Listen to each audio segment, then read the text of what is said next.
Mushroom उत्पादन के लिए किसानों को तकनीकी प्रशिक्षण। मुजफ्फरपुर जिले के कुर्नी प्रखंड अंतर्गत बुनियादी विद्यालय चंद्रहट्टी कमतौल परिसर में राजेंद्र कृषि पूषा विश्वविद्यालय के द्वारा मशरूम उत्पादन पर किसान गोष्ठी का आयोजन किया गया। इसके मुख्य अतिथि पूषा विश्वविद्यालय के अनुसंधान निदेशक डॉक्टर अनिल कुमार सिंह, विशिष्ट अतिथि डॉक्टर दयाराम, डॉक्टर मोतीलाल मीणा, अध्यक्ष KVK तुर्की, डॉक्टर RP प्रसाद, मशरूम वैज्ञानिक पूसा, डॉक्टर जगन्या कुमार आदि ने युवा कृषकों एवं महिलाओं को मशरूम उत्पादन की उन्नत तकनीकी पर जानकारी उपलब्ध दी।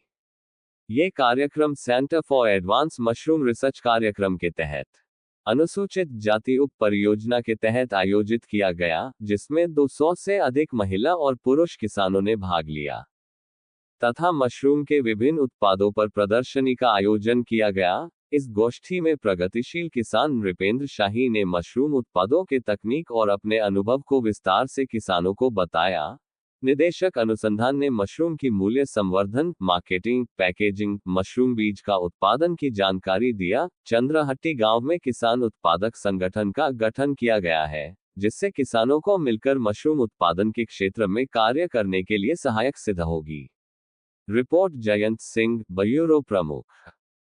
ये कार्यक्रम जो मशरूम जो क्रांति एक हमारे डॉक्टर राजेंद्र प्रसाद केंद्रीय कृषि विश्वविद्यालय के माध्यम से चलाई जा रही है और हमारे यहाँ मशरूम का एक एडवांस सेंटर है, जिसमें कि हम किसानों को प्रशिक्षण देते हैं और प्रशिक्षण से संबंधित इसमें हम बताना चाहेंगे आप सभी को कि मशरूम का उत्पादन, उसका प्रसंस्करण और उसकी बाजार, तीनों को एक साथ लेकर के हम लोग काम कर रहे हैं।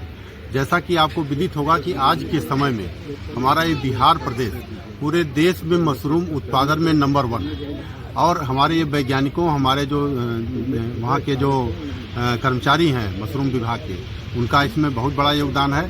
साथ ही साथ बिहार सरकार से, भारत सरकार से तरह तरह के इस पे योगदान मिलते रहते हैं, तरह तरह की परियोजनाएं आती हैं, जिसके तहत हम लोग किसानों को प्रशिक्षण देते हैं और उनके बीच प्रशिक्षण देने के बाद ऐसा नहीं है कि उनको हम लोग छोड़ देते हैं, एक तरह से उनको अपने साथ जोड़ते हैं और आगे भी उनके इंटरप्रेन्योरशिप में, उद्यमिता विकास में जिस तरह की जो भी ज़रूरत पड़ती है उसमें हम लोग हर तरह का सहयोग करते हैं। और हम आपको बताना चाहेंगे कि हमारे विश्वविद्यालय से मशरूम के करीब 52 उत्पाद अभी विकसित किए गए हैं। उसमें मुख्यतः है कि मशरूम की बड़ी, मशरूम का बिस्कुट, मशरूम का समोसा, मशरूम का अचार, मशरूम से पनीर बनाने की विधि, इन सभी विधियों पे हमारे तरह तरह के जो उत्पाद हैं उसमें तकनीकी विकसित की गई है।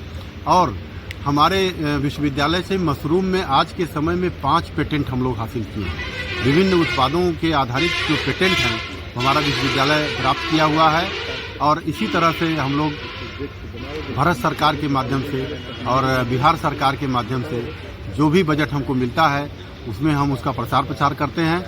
किसानों को की उद्यमिता विकास, जैसे आत्मनिर्भर किसान बनाने की बात होती है। आज के समय में जीवन यापन कृषि नहीं है, हर कृषि के में आमदनी का कुछ न कुछ स्रोत होना चाहिए, ये हमारे किसान का मुख्य उद्देश्य होता है। नए किसान को लेकर क्या कहेंगे सर? नए किसान जब इस फील्ड में आए तो विषय में हम ये कहना चाहेंगे कि जैसे मशरूम अब बिहार सरकार द्वारा खेती का दर्जा इसको दिया गया है और खेती का दर्जा उसमें यह है कि खेती बिना खेत का, जो हमारे किसान भाई जिसके पास खेत नहीं है वो मशरूम की खेती कर सकते हैं, क्योंकि इसके लिए बहुत ज़्यादा जगह की ज़रूरत, ज़मीन की ज़रूरत नहीं पड़ती है। एक झोपड़ी बना करके अपने घर में या बैकयार्ड में मशरूम की खेती कर। कहाँ से परीक्षण लेंगे? प्रशिक्षण के लिए जो हमारा विश्वविद्यालय, हमारा जो एडवांस मशरूम का रिसर्च सेंटर है, वहाँ से प्रशिक्षण हम लोग अपने विश्वविद्यालय में नियमित प्रशिक्षण प्रदान करते रहते हैं। उसमें वीकली प्रशिक्षण जो 1 सप्ताह का होता है, 15 दिन का, 1 महीने का, हमारी वेबसाइट से देख करके उसमें अप्लाई कर सकते हैं। इसके बाद जो भी निर्धारित तिथि पे आकर के वो प्रशिक्षण प्राप्त कर सकते हैं। सर, प्रशिक्षण प्राप्त करने के बाद बीज का वो मिलना मुश्किल होता है? आपका बहुत ही सही क्वेश्चन है, क्योंकि बीज की उत्तम क्वालिटी का बीज मिलना आजकल बहुत समस्या है। तो हमारे यहाँ जो बहुत ही एडवांस लेबोरेटरी है और हम लेबोरेटरी के अलावा भी किसानों को प्रशिक्षित करते हैं कि वो अपने यहाँ उस तरह की लैब डेवलप करें और लैब डेवलप करके इस पान का प्रोडक्शन करें, क्योंकि बीज की बहुत समस्या है और किसानों को बीज, उन्नतशील बीज नहीं मिलता है। तो इस पान प्रोडक्शन पे भी हम लोग